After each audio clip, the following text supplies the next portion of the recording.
लेकर चल रहे हैं एक ऐसे कस्बे में जहां हर गली कूचे में रहस्य छुपा है, जहां सच को ढकने के लिए साजिशें दिन रात जाल बुनती हैं। आइए सुनते हैं सच और साजिश की रोमांचक कहानी। सतपुड़ा की घाटियों के बीच बसा बैतुल कस्बा बाहर से शांत दिखाई देता था, मगर इस शांति में एक अनकहा डर घुला हुआ था।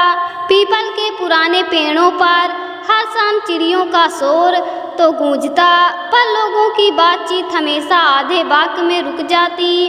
बाजार की गलियों में पुराने जमाने की गंध थी, मिट्टी की खुशबू, लकड़ी की दुकानों की चरमराहट, लेकिन हर चेहरा जैसे किसी राज को छुपा रहा था।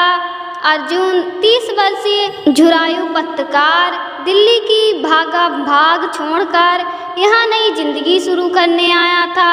वह सोचता था यह कस्बा मुझे शांति देगा, यहाँ की कहानियाँ लिखूंगा, लेकिन आते ही उसे एहसास हुआ कि यहाँ हर गली में एक छिपी हुई कहानी है, एक ऐसी कहानी जिसे कोई जोर से नहीं बोलता। कस्बे की लाइब्रेरी में उसकी मुलाकात हुई संध्या से।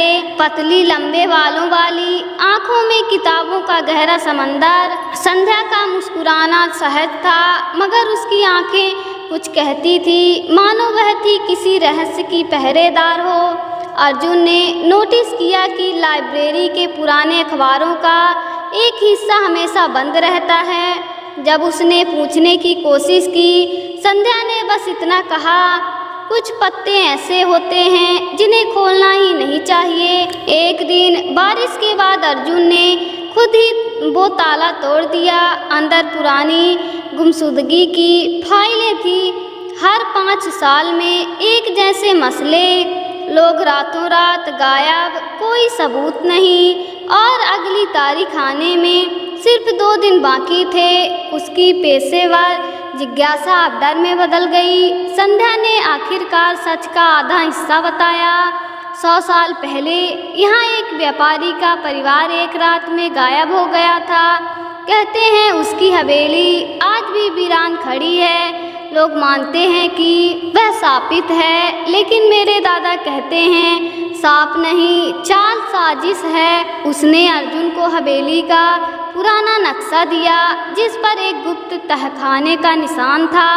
अर्जुन और संध्या टार्च लिए उस हवेली पहुँचे। आसमान में बादल घिर चुके थे, दूर कहीं बिजली चमकी। जैसे ही उन्होंने मुख्य दरवाज़ा धक्का दिया, वह कराहता हुआ खुला। दीवारों पर अजीब निशान, टूटी खिड़कियों से आती ठंडी हवा और कहीं से आती लोहे की जंजीरों की खनक। अचानक पीछे का दरवाज़ा जोर से बंद हो गया। अर्जुन की नब्ज़ तेज हो गई। संध्या की टार्च टिमटिमाने लगी। सीढ़ियों के नीचे उसे एक पुरानी डायरी मिली। पहले पन्ने पर मोटे अक्षरों में लिखा था, सच को दबाना ही साजिश का पहला हथियार है। डायरी में कई नाम थे, कुछ पुराने कुछ वर्तमान। चौंकाने वाली बात यह थी कि उसमें कस्बे के बड़े नेता और व्यापारी भी शामिल थे। अगली सुबह अर्जुन के दरवाजे पर एक चिट्ठी मिली। सच जानने की कीमत जान होती है, रुक जाओ।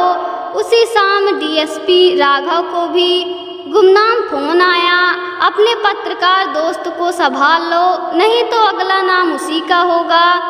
पर अर्जुन ने हार नहीं मानी। वह दोबारा हवेली जाने की तैयारी करने लगा। उसके दिमाग में डायरी के शब्द गूंज रहे थे, सच को दबाना ही साजिश का पहला हथियार है। जब दूसरी रात अर्जुन अकेला हवेली पहुंचा, हवा और भी ठंडी थी, जैसे किसी अनजाने डर का संकेत दे रही हूँ। उसने नक्शे के हिसाब से हवेली के पीछे पुराने पत्थर हटाए। एक तंग सीढ़ी नीचे की ओर जाती दिखी। हर कदम के साथ उसकी सांस भारी होती जा रही थी। नीचे पहुंचकर उसने एक भारी लोहे का दरवाज़ा देखा। दरवाजे पर वही अजीब निशान उखेड़े थे जो ऊपर की दीवारों पर दिखे थे। जैसे ही उसने दरवाजे को धक्का दिया, भीतर से गहरी भारी आवाज़ गूंजी। सच तक पहुंचने की हिम्मत हर किसी में नहीं होती। अर्जुन का दिल धड़कने लगा। टॉर्च की रोशनी कांप रही थी। दरवाजा चरमराता हुआ खुला। टॉर्च की रोशनी अंदर की नमी में तैर गई। दीवारों पर टंगे पुराने लालटेन, टूटे फर्नीचर और बीचों बीच एक विशाल लकड़ी की मेज पर बिखरे कागजों पर ताजा स्याही की गंध थी, मानो कोई अभी अभी यहाँ से गया हो। अर्जुन ने एक फाइल उठाई। उसमें कस्बे के बड़े नेताओं, व्यापारियों और पुलिस अफसरों के बीच हुए गुप्त सौदे का ब्यौरा था। जमीनों की अवैध खरीद, खादानों में गैर कानूनी खनन और उन लोगों के नाम जो इस रहस्य को जानकर गायब कर दिए गए थे। अचानक पीछे से जूतों की आहट सुनाई दी। अर्जुन ने पलट कर देखा। संध्या के हाथ में रिवॉल्वर थी। उसकी आंखों में ठंडापन था जो अर्जुन ने कभी नहीं देखा था। मुझे माफ करना अर्जुन, उसने धीरे स्वर में कहा। मैंने तुम्हें यहाँ तक इसलिए लाया क्योंकि तुम्हें सबूतों के साथ पकड़ा जा सके। तुम्हारी जिज्ञासा हमारी योजना के लिए खतरा बन गई थी। अर्जुन सन्न रह गया। तो तुम भी इस साजिश का हिस्सा हो? संध्या हल्का सा मुस्कुराई। हिस्सा नहीं, सूत्रधार। तभी पीछे का दरवाजा फिर खुला। डीएसपी राघव अंदर आए, साथ में 2 नकाबपोश लोग। अर्जुन ने विश्वासघात से राघव को देखा। राघव ने कहा, कभी कभी कानून से बड़ा होता है पैसा, और हमें वही चाहिए। यह सुनते ही अर्जुन समझ गया कि कस्बे की हर गुमशुदगी, हर डर, सब कुछ इन लोगों की रची हुई चाल थी ताकि अवैध खदानों और जमीनों पर कब्जा किया जा सके। पर अर्जुन ने हार नहीं मानी। उसने जेब से मोबाइल निकाला और स्क्रीन पर चमकाता लाल बटन दिखाया। लाइव स्ट्रीम चल रही थी। उसने कहा, हवेली में लगा हर कैमरा अभी शहर के सर्वर से जुड़ा है।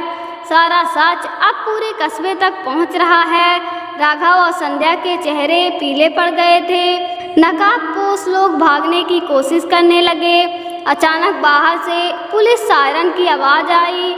असल में अर्जुन ने पहले से कुछ भरोसेमंद पुलिस अफसरों और पत्रकार दोस्तों को लोकेशन भेज दी थी। दरवाजा तोड़कर पुलिस अंदर घुसी। राघव और संध्या को गिरफ्तार कर लिया गया। नकाबपोश लोग भी पकड़ गए। बेतुक कस्बे की परसों पुरानी साजिश एक ही रात में बेनकाब हो गई। अर्जुन ने राहत की सांस ली। सच आखिरकार जीत गया था। कुछ महीनों बाद कस्बा बदल चुका था। लोग बेखौफ होकर गलियों में घूमते। पुरानी हवेली अब एक संग्रहालय में बदल गई थी, जहां सच और साजिश के सबूत रखे थे। संध्या का चेहरा अर्जुन के दिमाग में बार बार आता, पर वह जानता था कि कभी कभी सबसे प्यारी मुस्कान ही सबसे गहरी चाल होती है। दोस्तों, यह थी सच और साजिश की। अर्जुन ने साबित कर दिया कि सच्चाई कितनी भी गहरी जमीन में क्यों न दबी हो, एक दिन सामने आ ही जाती है। अगर आपको ये पूरी कहानी पसंद आई हो तो वीडियो को लाइक करें और दोस्तों के साथ शेयर करें।